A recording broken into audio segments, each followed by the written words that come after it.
Selamat siang pemirsa, jumpa lagi bersama saya Nurul Hidayah dalam saluran 8 siang Tikaya TV.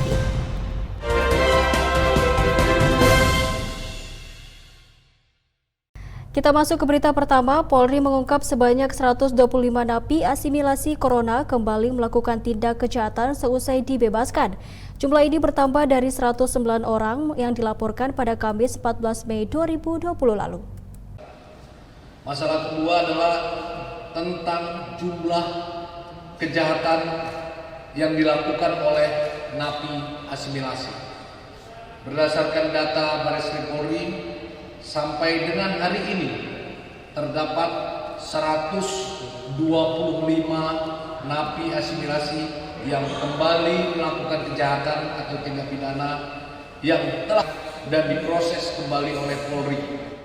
Menurut Kepala Bagian Penerangan Umum Divisi Humas Polri, Kombes Ahmad Ramadan, napi asimilasi yang kembali melakukan kejahatan tersebar di 5 provinsi, yakni Sumatera Utara, Jawa Tengah, Riau, Kalimantan Barat, dan Jawa Barat.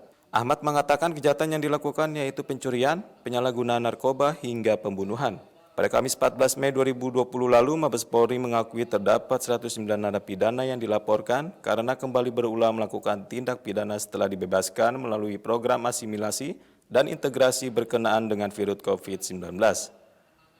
Narapidana yang paling banyak berulang lagi berada di Jawa Tengah, Sumatera Utara, dan Jawa Barat.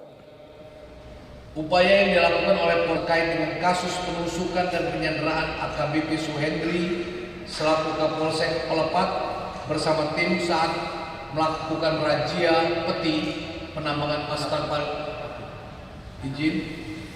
Gubernur DKI Jakarta Anies Baswedan memperpanjang penerapan pembatasan sosial berskala besar atau PSBB selama 14 hari mulai 22 Mei hingga 4 Juni 2020.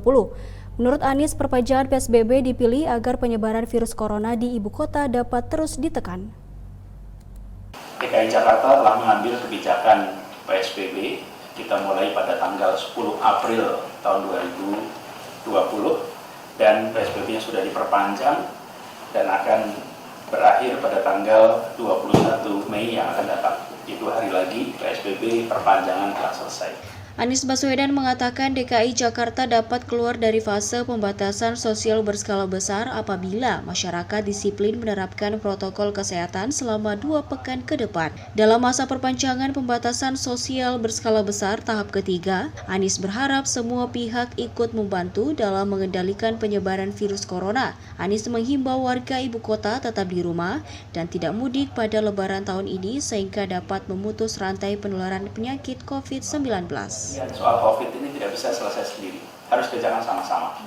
Tanpa kita bekerja bersama-sama, ini tidak akan mungkin bisa tercapai. Saya ingin tunjukkan. Pemerintah akhirnya melarang kegiatan sholat Idul Fitri di masjid maupun di lapangan pada masa pandemi virus corona.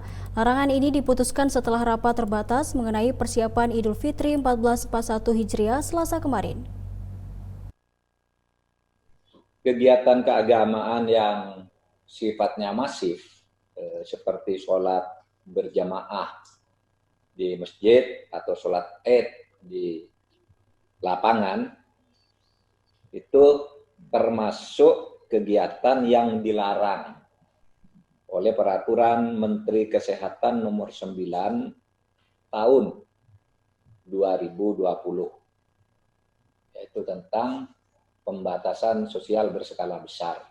Menurut Menko Polhukam Mahfud MD, wabah virus corona membuat pemerintah menerapkan undang-undang mengenai karantinaan kesehatan serta membatasi kegiatan keagamaan dalam aturan pembatasan sosial berskala besar. Sehingga pemerintah melarang pelaksanaan sholat Idul Fitri tahun ini dilakukan di masjid atau lapangan. Yang dalam rangka memutus mata rantai penyebaran COVID-19,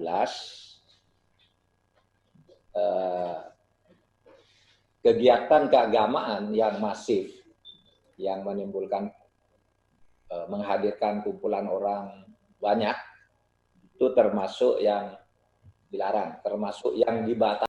Baik pemirsa, berita tadi sekaligus menutup perjumpaan kita pada hari ini. Saya Nurul Hidayah beserta kru yang bertugas pamit undur diri. Selamat menjalankan ibadah puasa. Terima kasih dan sampai jumpa.